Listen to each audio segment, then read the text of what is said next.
I like Conor Benn, you know, but ain't nobody can fight them type of guys, man, if they not on the right playing field, man.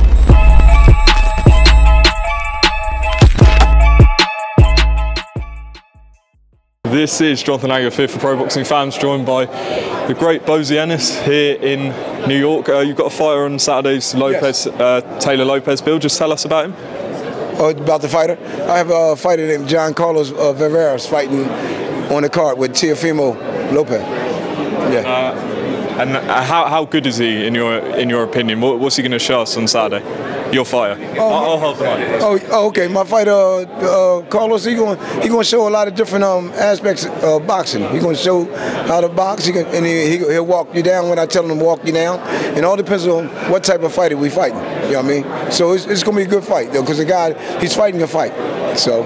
Just moving on to Andy Cruz, a lot of hype, a lot of people interested. I think he makes his debut next week, I believe. No. 2 weeks. July 15th. July 15th on the Baumgartner card. So tell us about him.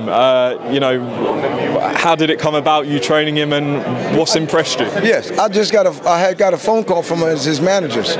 His manager called me up and asked me will I be interested in training Andy. I said, well, first of all, y'all come on down and let me take a look at him, and I'll go from there. You know what I mean? And that's what happened. So that was months later. Then I got another phone call from one of the writers, sports writer, named Jamil. He said, Bo, you know, them guys, they ever come down because they contact me to get in contact with you. I said, no, they never came down. He said, well, they want to come down. I said, yeah, well, all right, tell them. So the manager called me again. The other man, he got two managers now. The other manager called me and said they going to come down. So they came down and they liked what I was doing with him, and he been there since. And what's the most impressive part of his game? What is the most impressive about him? He's orthodox. I mean, well, he switch. He act like he's gonna throw on the southpaw, but he switch and hit you with the right hand. Your son? Yeah, oh yeah. He's good, man. He's real good, man. What I'm really teaching him mostly is how to catch shots, and a lot of times you ain't got to move so much. Stay there and catch shots and come off the catch. Counter to counter. Now, Eddie Hearn's been saying, look, I'll put him in with Keyshawn Davis in his first fight, Gervonta Davis. Yeah. What do you make of that when you hear comments like that? Stuff like that, I don't pay attention to that like that. You know what I mean? I just started working with him, and we'll see from there. You know what I mean? Right now, he's in a good place, and everybody loves him in the gym, and he's a good fighter. You know what I mean? You can't take nothing away from him. Yeah, that's fair. I mean, Eddie's job's to promote and yours is to train. So, just moving on to Boots. I think the rumours are, or it might have been announced, he's fighting Roman Villa in July. How did this fight come about?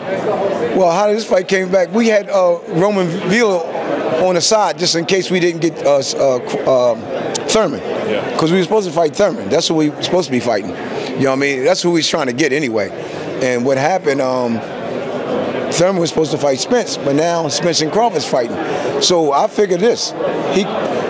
Thurman ain't had nowhere to go, so he should fight us now. And people was telling me that, he need more time and all that stuff, but we didn't want to wait around. So we had Villa on the side, and so we taking Villa now. Against Rashidi Ellis, Villa came forward and things like that, and Rashidi had good success in the first half, and he kind of got worn down. But do you feel like he might go the other way against Boots and maybe fight off the back foot? Well, see, everybody that Boots fight, they don't fight him the same way they fight other fighters. You saw the last fight where Boots fought. You see the guys that the guy fought? He was walking them down, boxing them, stepping to him and everything. When he fought Boots, all he did was to survive in there. You know what I mean?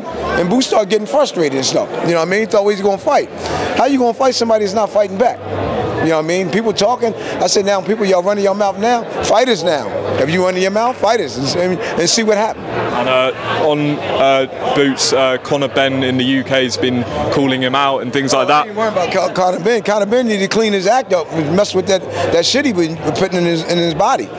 You know what I mean? I like Conor Benn, but ain't nobody can fight them type of guys, man, if they not on the right playing field, man. You know what I mean? Boxing already is a terrible, dangerous sport right now. You know what I mean? So when them guys find out them guys got shit in their body that they shouldn't have in their body, they should be banned for life. Listen, Bozy, appreciate your time. And finally, how does tomorrow night go in the main event? The main event, that's another 50-50 fight. You know what I mean? But I lead more towards Taylor because with his boxing ability. You know what I mean? But then it all depends on what type of Teofimo come out though. You know what I mean? If Teo come out and is on like he's supposed to be on, it's going to be a difficult fight. Bozy, thanks for talking to Pro Boxing Fans.